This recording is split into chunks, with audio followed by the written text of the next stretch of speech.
what am I doing? Flute Loops and is what we're doing, and it's my weekly virtual concert and conversation where I showcase guests and their interests and our shared passions every Saturday. It's going to be at noon PDT from now on, which is GMT -7. And if you don't know me, and if you're watching this later, I'm Kenzie Slotto, a flautist, composer, improv conductor, and recovering perfectionist based in Los Angeles, California, with strong ties to Austin, Texas. Hey. So this week, as you can see, I've got a guest. His name is Nick Montopoli, and he's joining me from Austin, Texas. Or should I say, I'm joining him in his studio behind me. It's the same room. Oh my God. How did we do it? I don't know. How did we do that? It's magic. Teleported, that's how. Movie magic. Great. Yeah. I'm gonna just give a little intro. You can add to it, Nick. I know that you're a violinist. I know that you're a master of your instrument in classical and experimental realms. But you also play in folk styles. So if anybody wants to call you a fiddler, they wouldn't be wrong. Yeah, I'd welcome that. Yeah. You're a founding member of Invoke, which is a folk-infused string quartet that we'll talk about in a little bit. And I really love that you've recorded in a lot of different musical styles, and that you're particularly into getting into unfamiliar territory, whatever that means at the moment for you. Yeah. And you're a composer. I'm sure that's not all, but that's all I plan to say. That's most of that's the good stuff anyway. All right, so you don't want to add anything particularly defining that I left out? No, I think it'll probably come up as we chat and jam and play and stuff. Cool. All right, I see a comment in the chat that my mic is only coming out of the left channel, and I do not know how to fix that. So unless you've got an idea, Nick, I might leave it like that as long as people can hear. On your OBS mic source, just switch it to mono in the advanced settings. All right, let's see. Advanced audio. Got it. Switch it to mono. Should I do that for your source as well? Mine, I think, is okay. All right. Are you seeing me?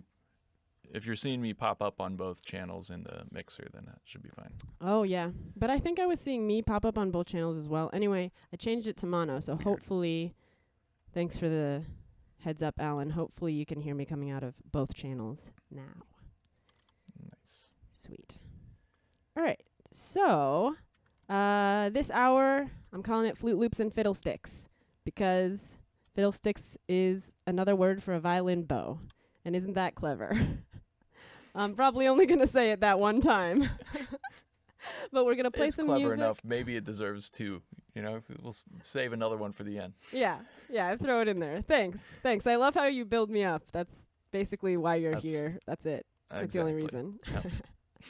Yep. So we're going to play some music, including some original music from Nick, and learn about how he crafted his really unique musical life, which is very inspiring to me.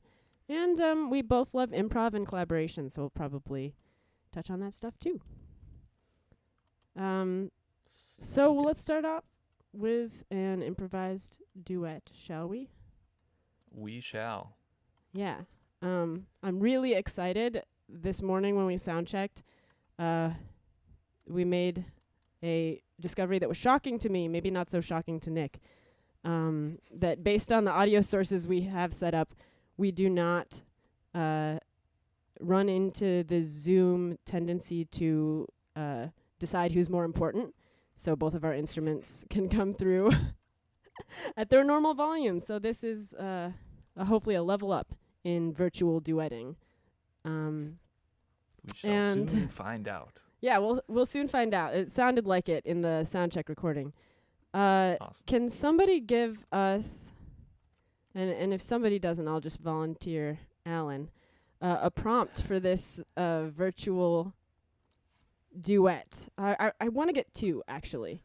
One tone or mood to start in, and another one to transition to. Interesting. Yeah. It can be super simple.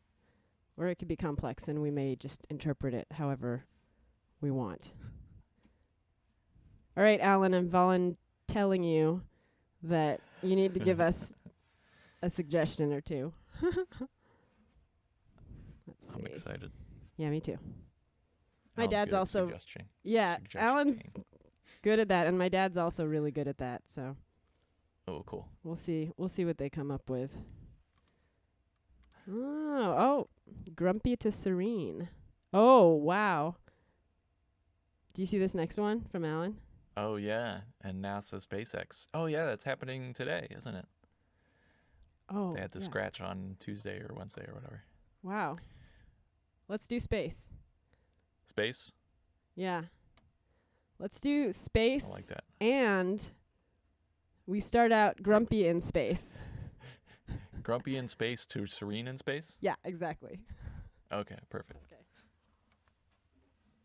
All right, I'm also gonna start a timer so we don't make like a 20-minute piece. Okay. Don't put it past us I know. to make right? a 20-minute piece about space. Yeah.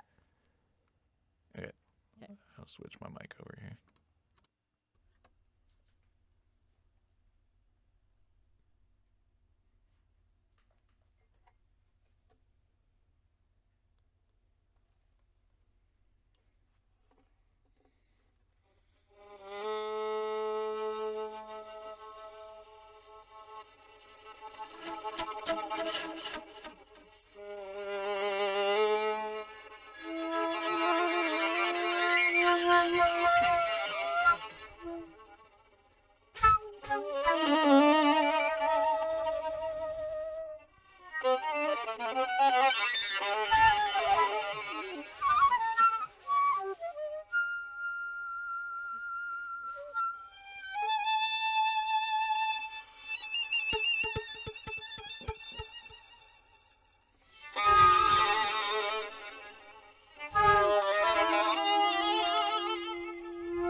That was tight.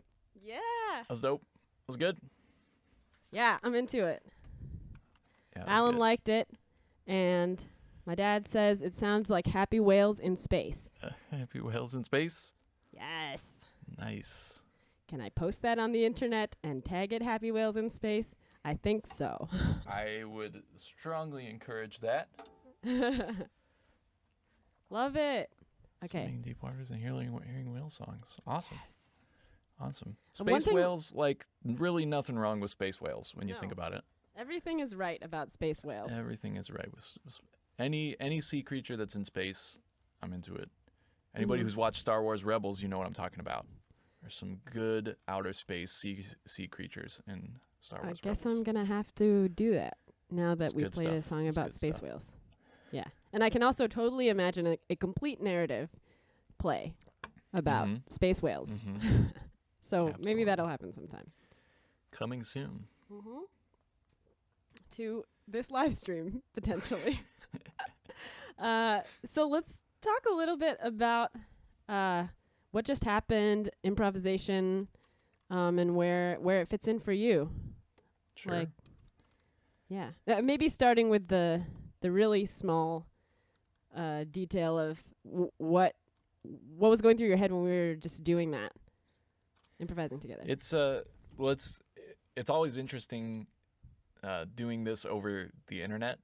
You know, we've done a lot of these over the internet, and I think this one felt particularly successful. I don't know exactly why. I think smaller is easier to be like maneuverable, and to respond to each other. And the sound felt better to me. That's kind of what's going through my head. Like, I could hear you clearly, I could hear me clearly, and everything that was going on. And your effects sounded cool, and I was trying to kind of imitate some of those with my purely acoustic setup. So that's fun. And it's just like, and figuring out exactly where the transition was going to happen was fun to like, yeah, to just feel out how the things were progressing. From grumpy to not to serene, and how quickly we were gonna switch, because that's one of the things we didn't really talk about, was like generally like under 5 minutes or like 5-ish minutes, but Yeah. how long the transition was gonna take, we didn't really No. work out. So Yeah, I loved discovering where that transition was, and I don't know if this was. Yeah, I think this was it. We were both playing really long notes, high notes, and I noticed, oh, this is really like we're dissonant. Okay, so and now we're just switching notes one at a time, and at some point it's gonna be a beautiful, like, right. interval, and maybe that's the Yeah. point. And it's not like either of us decided that beforehand. It just revealed itself as Right. a way for the transition to happen, and I just love that. I can't get enough. Yeah, that was fun. So The piccolo was a Caroline and nice touch. Ollie. Thank you. I think piccolo in space. Whenever I think of space, I think of piccolo. Yeah. It reminds me Yeah. of I stars. like that part where we switched to like where we were both playing high, and then you got the piccolo out, and then we kept playing high a little bit, and then I flipped down, so that we kind of like Yeah. reversed the tessitura, Yes. as they say in the biz. Love it. So it was fun. We've got Ali and Carol Ann, who also have been doing the online or the virtual jams with us. And so I just want to say, for those people watching later, what the virtual jams are. Once a week, I lead an improvised chamber music session using some conducting gestures from Butch Morris. He created a lexicon of gestures to get many musicians playing together, even if they don't have a stylistic background in common, which to me is amazing. But we also use some techniques from theatrical improvisation, and some games from that to all explore chamber improvisation together. And you can find the sign-ups for future weeks on my website, kenzieslaughter.com, which is down in the lower right of the screen. So we're trying to get to rope more adventurous musicians into that endeavor. It's very fun. Yeah, I don't know, is it super fun? fun. Okay, Yeah. good. Extra I think it's fun. fun. All right, so I wanted to ask you, Nick, about how you got into improvisation and what it means to you. Sure. My background is in classical violin, and so are my degrees. So I never really studied improvisation or like studied jazz. I mean, I took a jazz class here and there, but most of my improvisational experience comes from doing stuff like what we just did, just getting together with friends and testing out new sounds, trying out weird things. I was always into experimental music, so some of the early experimental stuff that I did, composers like Schwantner or George Crumb, or these types of people who they both present the music on the page in a different way than, the composers, the hundreds of years old dead white guy composers, that, their music looks different and it also sounds different, and you can also interpret it in a lot more broad sense. So that really inspired me when I was in college, basically. Before college, I didn't do a whole lot of improvisation. I would play a little bit of jazz with my friends and some like folk tunes with maybe a solo here and there, but it was mostly like purely classical until I started to discover the potential of like classical music improvisation or new music improvisation, which was about when I was in college and undergrad. Yeah, and I think a lot of people, when they hear the word improvisation applied to music, they think it means soloing in jazz. Right. And so, when you say classical music improvisation, it's something I discovered sort of later, too, in college, grad school. Can you describe that? I don't think I could articulate it perfectly, so... Well, it doesn't matter if it's perfect. I'm working on that. But can you articulate it? Recovering perfectionist, yeah. Yeah. You mean just what that means? Yeah, what is improvisation classical improvisation? I think it's a pretty wide, I mean, I don't know that I've ever really used that term before. To me, it's just improvisation with less structure than something like jazz. So, in jazz, you'd have like the chords laid out, there's a melody, and then at a certain point, the chords remain about the same, and then you're soloing over the chords, playing notes that work or don't with those chords, but the structure and the rhythm is basically the same. And you know what key you're in, you know what time and tempo you're in, but with this more free version of improvisation, there's less time, less tempo, and less actual key relationships. So like what we just did, we didn't decide on any key or any tempo, there was no groove, and there was no decision as to which notes we were going to play or what, kind of sound world we were going to be in besides the grumpy to serene in space. Yeah. So the piece could be written as like grumpy to serene in space, circa 5 minutes, and that's what the score would look like. Yeah. So and as a composer, sorry for interrupting. I just wanted to say, so as a composer, you can compose pieces that use improvisation in them within the format of a score, something you write out and hand to a classical musician. But then also, as a performer, you can just decide to create something on the spot with other people. And those are both, different forms of improv. I like it. Totally. Yeah.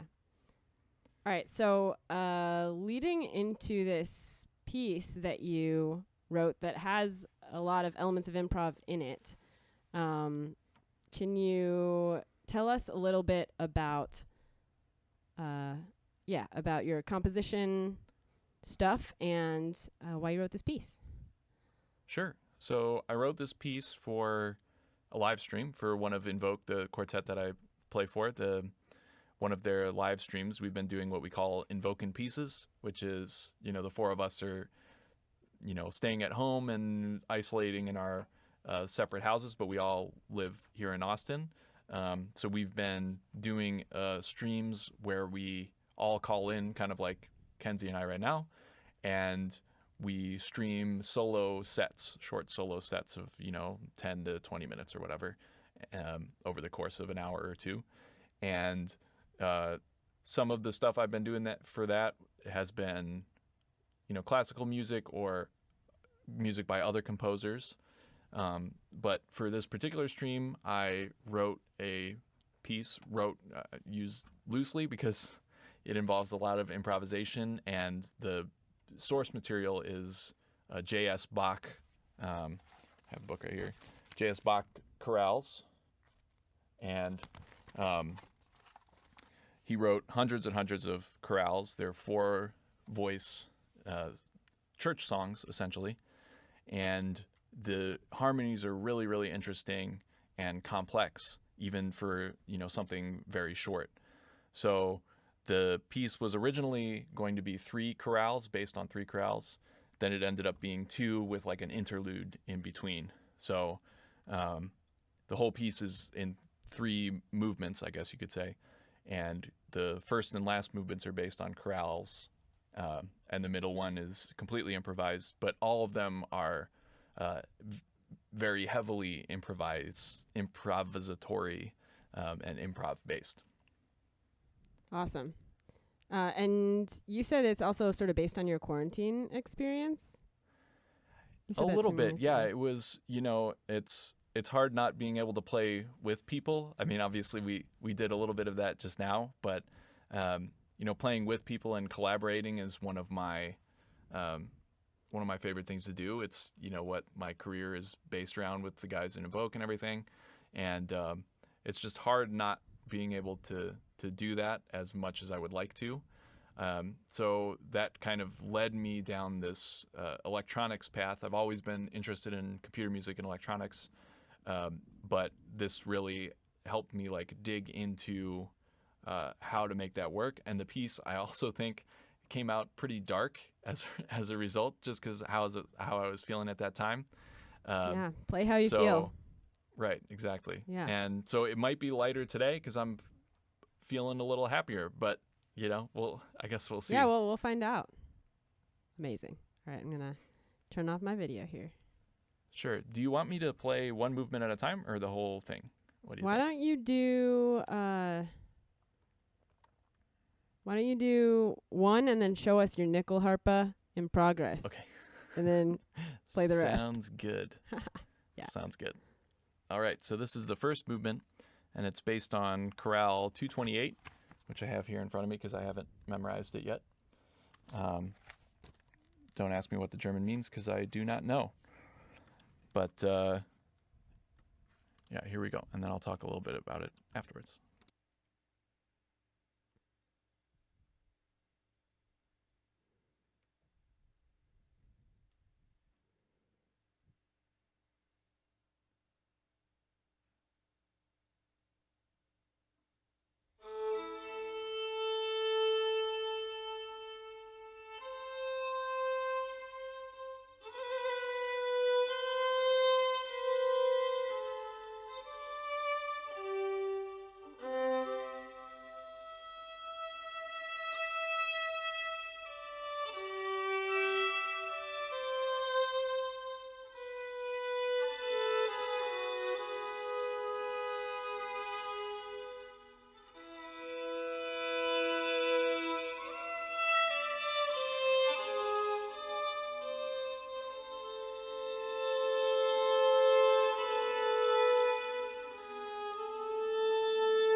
Thank you.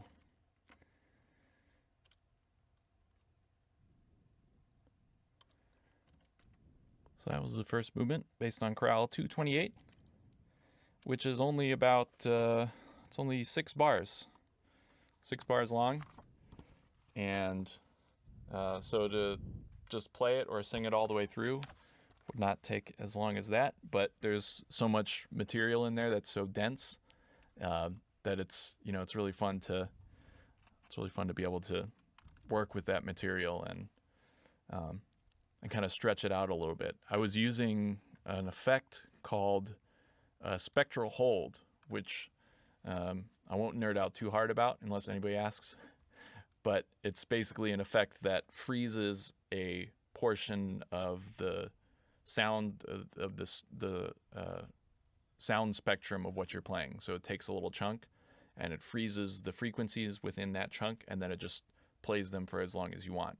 So I had, let me see how many. I had 5 of those just running at different rates and changing wherever. And I didn't know where they were changing. In some of the later ones, I have some effects where I actually know what's happening. But in this one, I can't predict when they're going to change. So they just grab a little snippet of something and play it back whenever they feel like it. And then I kind of have to roll with whatever they've grabbed. Oh, that's excellent. It's like an improv duet with yourself. Exactly. Or like sextet if you got 5 of those things and you don't know when they're going to change. You can't even make eye contact with them to know when they're going to change. I could, if I wanted to, I could have them all up and showing like when they're about to change. But part of the fun of this movement is not knowing and then just having, you know, and they're at different pitch levels. So sometimes a super low drone note would come in that was not a pitch that I was expecting because it caught something in the middle of a run, or it would catch something that's like a weird overtone. And then now that's the bass line for the next 10 seconds or whatever. So you kind of have to roll with it and just work with what you got. So good.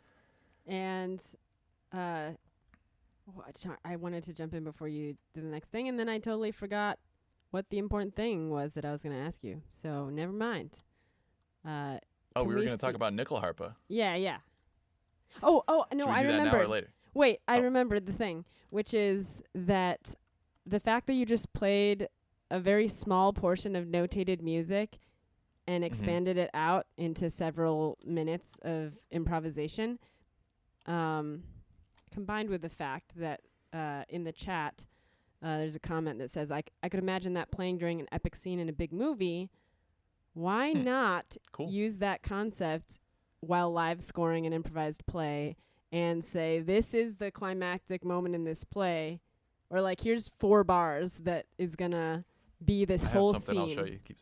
Okay, yeah. Like, okay, the gears are turning in my brain. I'm like, okay, so what if we have like just a basis for the climactic scene? So we actually, when we did Invoke, we've been doing these live scoring things for Austin Chamber Music Center past few years, and we basically rescore a traditional movie, or not traditional, but like a pre-existing movie that already has a score, and we rescore it live. So I'm going to pull up just a piece of the score. We basically did that. So what is this called? Fantastic Planet. So we'll have, you know, and it's a space one, isn't it?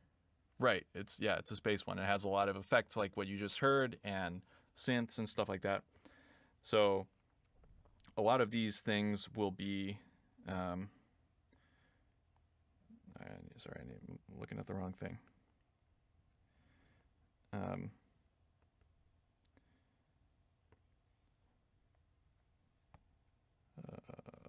Okay. So we'll take like a bit of material that we generated through improvising and then basically keep it rolling for as long as we need to fill the scene. So let's see where I'm trying to find a good example. And I'm so into this idea, and I'm going to start using it immediately. It works really well, especially like it would work great with you, Kenzie, because you're so comfortable with that sort of thing. So like, I'm going to see if this will show up. Oh yeah, I can. Yeah, maybe a little less brightness. Okay. So you That's can not a see lot on of that music. bottom staff, right? There's a melody line, and Mhm. then let's see what it says here. Same general texture, maybe circular bowing, maybe pont. There's a lot of Yes. maybes and a lot of indeterminate length of time stuff. Oh, that's so good. So I love it. yeah. Thanks for sharing that. A little bit Sure. of that score. yeah, it was fun. It was fun. And the nickel harpa, which I keep talking about, is Oh yeah. sort of in the vein of doing things outside of the familiar. So right? I'm making it's in the it's on. I'll get. All right. Great. This is sort of continuing a theme from last week when I was talking with Rachel Wolf about learning new things, especially over the summer or in quarantine. I just start doing something new. You're not a trained luthier, correct? No, and I'm, as a matter of fact, I have no idea what I'm doing. So I You're building made an up instrument this from instrument scratch. based on just like pictures and stuff. It's it's called a nickel harpa, and it is you play it like down here kind of, and on this side, let's see if I can show them. These are actually, I can't turn it too far or they'll fall out because they're not attached yet. But these are little buttons, and they stop the strings with those little pegs that you see there. So when you press them up, instead of stopping the strings with your fingers, you stop them with the keys. And this has a string on it, but it doesn't really work yet. But it's tuned. The one I'm building is tuned by like a violin, basically. And I'm at the part where I have to make as many of these keys as I want notes that I want to be able to play. Oh, so they go all the way So down They go all the way. This is for the bottom string. I'm going to have one more. And then each string will have its own row, and they stack on top of each other. Wow. So at the end, I think there's something like 48 keys. And if I want more notes, I have to make more keys. So What style does the nickel harpa generally play in? it's a traditional Swedish instrument. So it plays like Swedish folk music, essentially. And it's a folk instrument, so there's not really a predetermined way of building them. I mean, there kind of has been more recently as the instrument became more popular. But, you know, you'll see them in all shapes and sizes, different tunings. There is kind of a standard Swedish tuning, but, you know, different numbers of keys, different numbers of rows of keys. The traditional nickel harpa has 3 rows for 3 strings, and then there's 1 drone string. Oh, and also on this end, it will eventually have 16 strings. You play 4 of them, and then there's 12 that are sympathetic that just ring along with the playing. My gosh. So right now I have 2 just for testing purposes, but eventually there will be 4 up here and then 16 or 12 more on the side. I cannot wait to hear this finished product. That's I mean, I can wait, Yeah. you know, take your time. But when it's finished. I've broken so many keys trying to cut them and make them. And yeah, in fact, that's a really a topic that I really like to hear about is like what are some of the maybe a couple of the struggles that you go through when you're learning how to do something totally new. You're not an expert, you want to make a thing. Maybe this is me projecting, but you want it to be a good job. Yeah. Yeah, well, it's I'm kind of trying to remember the exact quote I heard from somebody who was working with, I'm going to forget his name, famous singer-songwriter, and, you know, he was really nervous about working with this guy, and they got into the studio together, and, the guy's like, it's his idol, he's working with him, and he's like, you know, let's make something great, like let's crush it, let's do something awesome.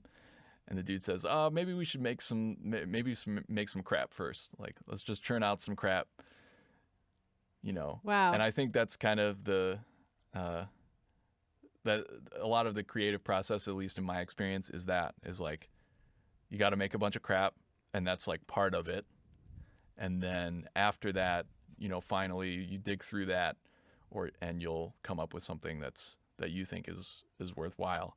And so breaking like 10 nickel harpa keys is just part of the process. And, you know, I figured out different ways, learned a lot about woodworking in that process, like which way the grain moves and how to use the knife correctly and how to saw, you know, what speed to put the jigsaw on and all these sorts of things. So, that's, you know, even that's when so... everything's breaking and it's all falling apart, you still learn something. Oh, yeah, Paul McCartney. Thanks, Carol Ann. It was Paul McCartney. Nice. So. Yeah, that is so important for me personally to remember that it's iterative, right? Like, and that each mistake or failure is a learning experience, and you take that knowledge and you apply it to the next thing. Yeah, and then you get more confident as you keep trying stuff and messing it up and building upon those learnings. So, yeah, it's great. We got a question from Ali. Are the 12 strings chromatic, or will they be? Yes, it's basically all 12. It's a 1-octave chromatic scale for the resonant strings, the sympathetic strings. Sweet. And is it from a kit? No, I'm building it from scratch, basically. They do sell kits, but part of the fun of this project for me was making it in a way, like making it as dirt cheap as possible. So, you know, I tried to stay within a pretty low budget, which I think I barely did, but the kits were out of that budget because the kits are, you know, a lot of the pieces are generally pre-cut or pre-shaped, and that takes a lot of time. So I'm investing the time rather than the money. a lot of hours behind the saw. So takes a lot of, or takes a really good outlook to be able to invest that kind of time, I think. Like your perspective of, you know, I learn about the jigsaw, I learn about the, you know, this piece and this piece every time something too. breaks. Yeah. Let's hear the rest of the other 2 movements of your piece, and then I want to talk about string quartets. Sure. So the second movement is the interlude. This one is completely, and I'll just go straight from 2 into 3. The second movement, interlude, is completely improvised, uses some delays, some looped delays. And then the last movement, I'll let y'all guess what it uses.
Whoa.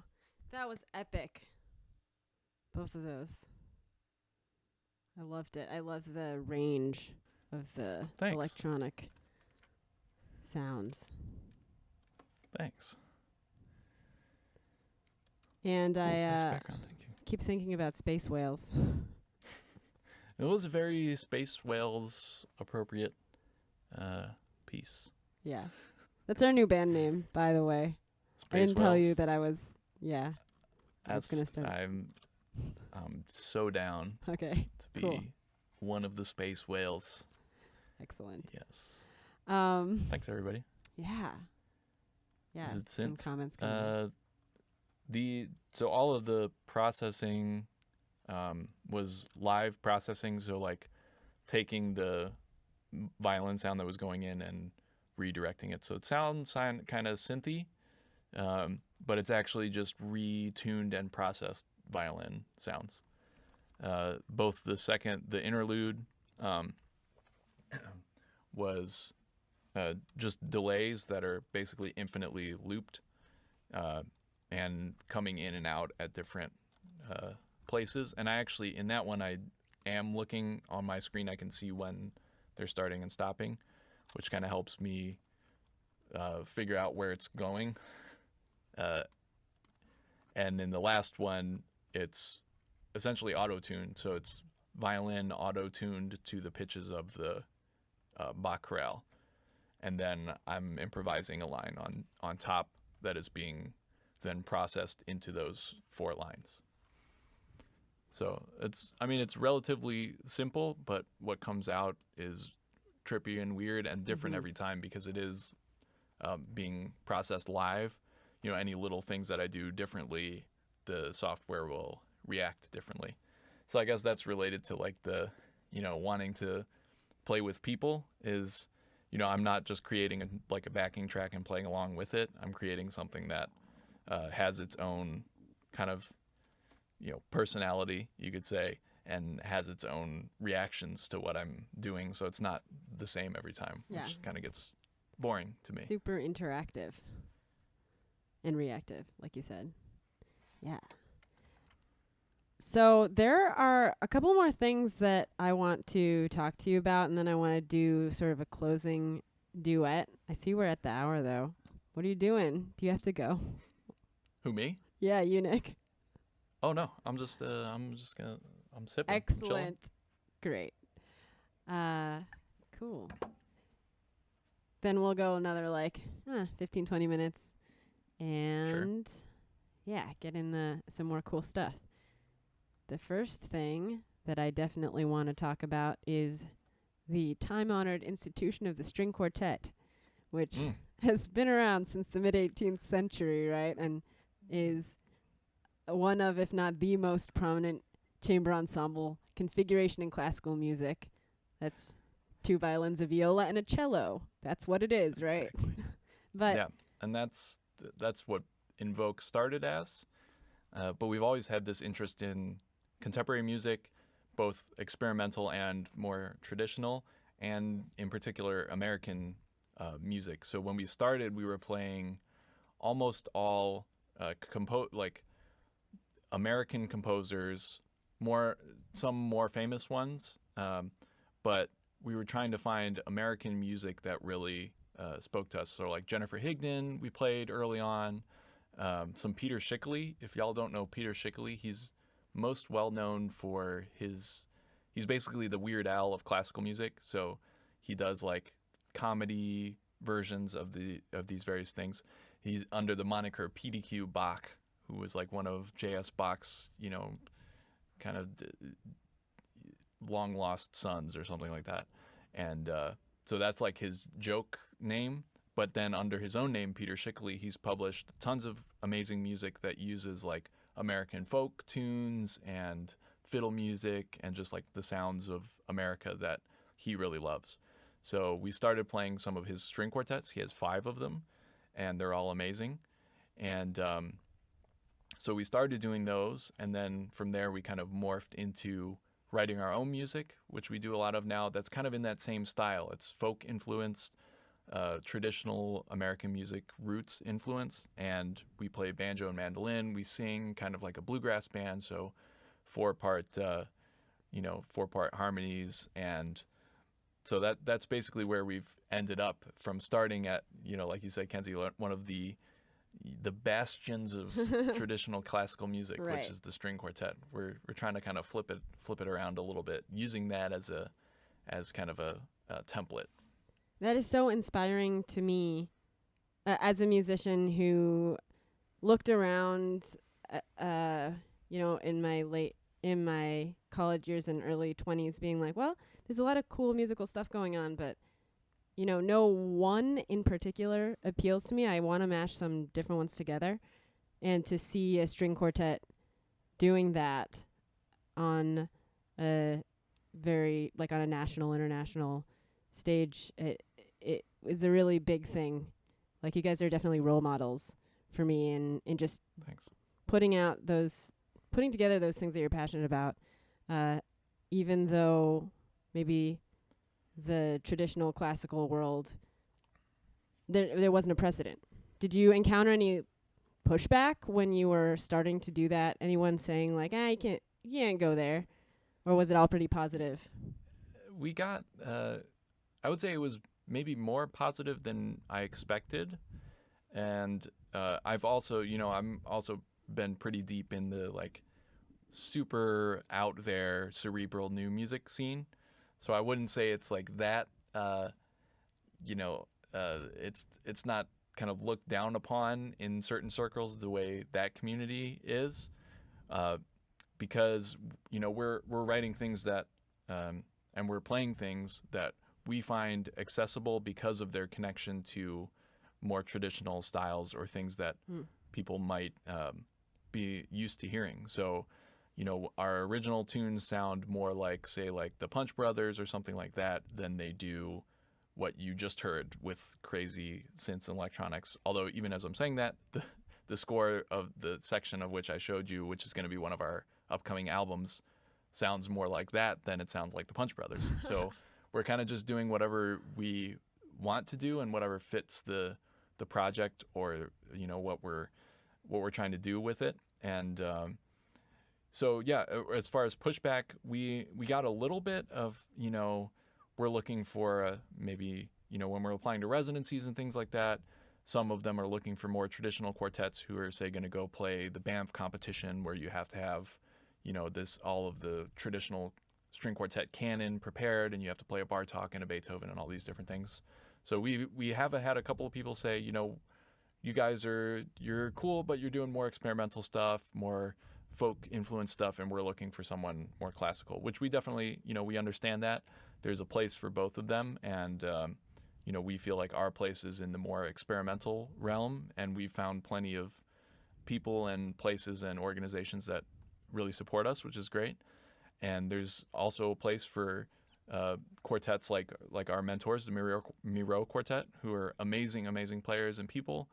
And there's a place for groups like them who do, more traditional music. They just released all of the Beethoven string quartets, which is a huge accomplishment for any quartet. And how many is that? 15. Wow. I believe. Yeah. So yeah, tons of great music, and tons of great musicians, and everybody's kind of finding their own path. Yeah, and I love the direction you're going with that. It sounds like you're saying, there's room for everybody, and there are people who want to listen to all those different kinds of music. It's not a competition, and it's not, classical music bad, folk music good. It's sort of... Yeah, everything has its own place and has its own supporters and musicians that support it and kind of specialize in that way. I think our specialty is kind of being non-specialized, if that makes sense, and we just try to be as open and as potentially versatile as possible when we're working on what we're our projects and things like that. Yeah, fantastic. And do you have any thoughts for young or old musicians who might have an idea for a chamber group that has no precedent, or just want to do something musically that there are no role models for? What would you say to them? Sure. Yeah. Well, first of all, go for it. There's like we were talking about before, I went through maybe 2 or 3 chamber groups that were similar to Invoke before, we kind of clicked as the 4 of us, and that was about 7 years ago. So, but I learned so much from those early groups. So, if you have an idea, just go for it. Start it, try something, play a show, or just play together, see how it feels. And if it doesn't feel right, you can tweak it, you can try something else. But all of that, you're gaining experience that will help you work towards what eventually is going to be most fulfilling, which for us was this group. And and we've worked through a lot of things, and we've changed a lot in that time too. So, what you start as doesn't have to be what you end up as.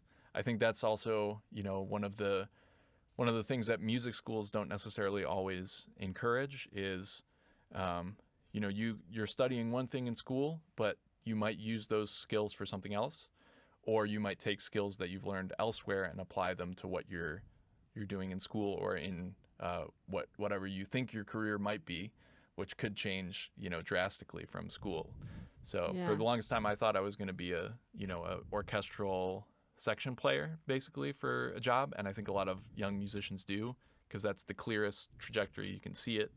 You can see all your friends doing it, and it seems like a steady career, and it seems like something that's really fulfilling. And for a lot of people, it is. But even as you're learning those skills, and as I was learning those skills, I was kind of working my way away from that to something completely different. But I definitely use all of the things that I learned when I was studying that in the career that I have now. Yeah. And it's not like you knew, here, I have to take these elements from these areas and put them together, and that equals this career that I'm going to have in 5 years or something like that. I really, I have had similar experience. In fact, just this year, I was like, I'm going to try out improv theater just because. I don't know. And it now turned you're out using it every time we jam. Yeah, from the very first class, I was like, wow, all of this is applicable to chamber music and improvising musicians, and I've never heard any of it applied that way before. And just it happens as long as you keep exploring new things that you have an interest in. They'll come together. Yeah. Absolutely. Shoot, there's so much that I want to talk with you about, Nick, but we got to play some music and get out of here. I'll pick one more because I had 2 topics, but I'm just going to pick one. Okay. The unfamiliar is my heading here. So, and it's sort of about your journey as a performer. You play in Austin, when we used to play outside. With Density times. in the before times with Density 512 to Tractus. Those are new music ensembles, and now you're doing online sessions with collaborators all over the world. Aside from performing, you compose like we just heard using improv, and you do some recording and producing. Maybe pick 1 or 2 and tell us, how did you end up there, and when you just started, how did it feel getting into something unfamiliar like that? You mentioned to me that you love unfamiliar stuff. So I guess that's... Yeah. But you didn't talk to these people about it, so yeah. Well, it's always, and related to what we were just talking about, those unfamiliar experiences have contributed to my career in ways that I would not have been able to predict when they were happening. So I think that's part of the fun of doing uncomfortable things is they will come back to help you in some way, shape, or form, but it's not always clear what that is. And that's, it can be scary, but it can also be exciting. And I try to be excited by it as much as possible, and I'm still scared by it all the time. So that is very honest of you. I love it. Oh yeah. So, the one of those things is working for Graham Reynolds. He's a film composer, and I have been working for him as his assistant the past year or so. and I basically on a whim applied for the job. I have no experience with film scoring, and Had in a in the little past bit tense, had no no experience. had no experience. But I know my way around computers, and I know the software, and I know about music, and I love scores and films and things like that. So kind of on a whim, I applied for this job, and he also does he is also a very versatile musician, does different projects for dance and for theater, and compositions for all types of things, film, TV, and ads, and all those sorts of things. So kind of on a whim, I applied for that job, and I've been working there for about a year and learning new things almost every day and trying out new things. I've learned a ton from that job for about recording and about virtual instruments and things like that, effects, many of which I used in the piece that you just heard. So without that experience, which seems only tangentially related to being like a performing violinist, I would not have been able to write that other piece in the same way. So that's really interesting. And then also related to that, I'm doing all these online sessions, which has helped me pay the rent when I'm not performing, which is really helpful. And I just do them from this studio. And again, all of those things that just paying attention when in sessions where I've been playing. I don't have any formal engineering experience or recording experience or anything like that, but just trial and error. And somebody says, "Hey, can you record my blah blah blah?" And I just say, "Yes, I'll do it," and then I'll figure it out later. Yeah.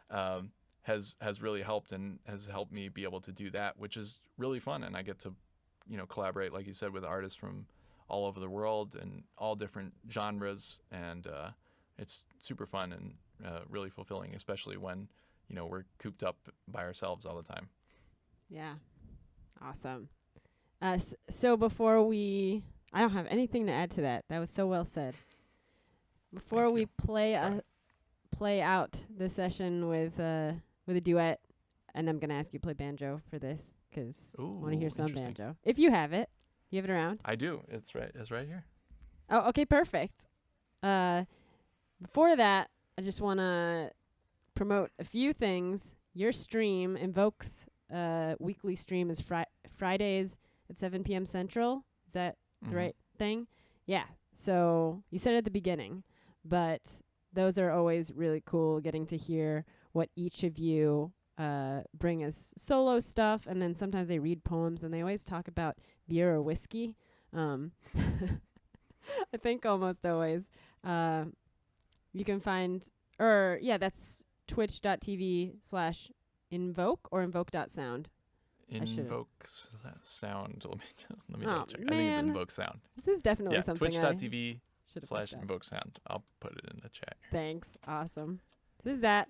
And then kenzieslow.com/chamber improv is where, if you want to come do improv jams with us, you can do that. And, and every Saturday I'll be here at 12 p.m. PDT, GMT -7, talking to more guests and playing more music. And for our last... Oh, yeah. And Nick, do you have something else besides the Invoke streams? Yeah, tell us about what you got coming up. You mentioned an album.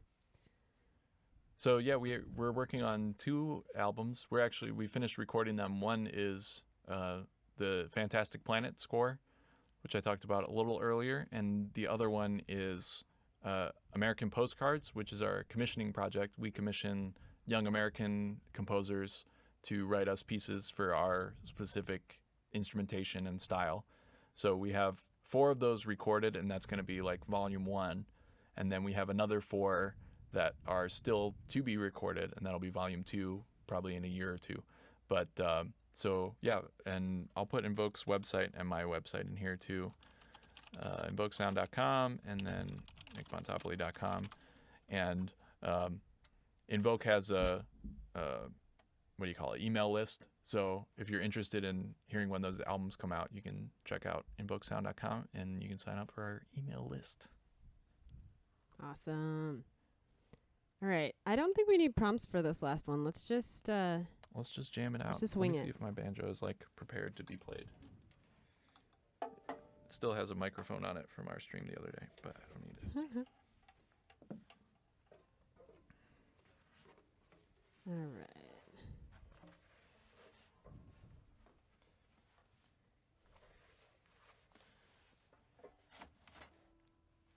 I was gonna go get a pick, but I think I'll do it pickless. Yeah.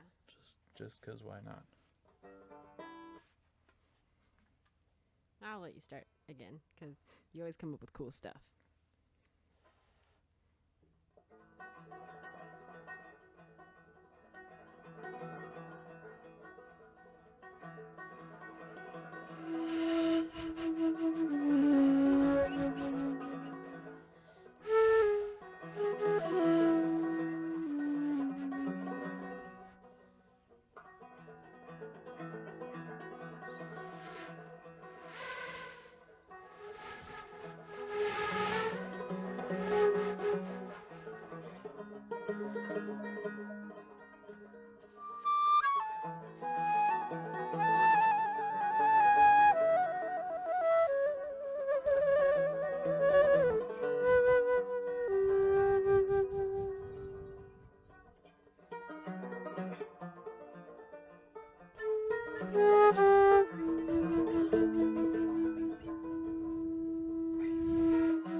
Groovy.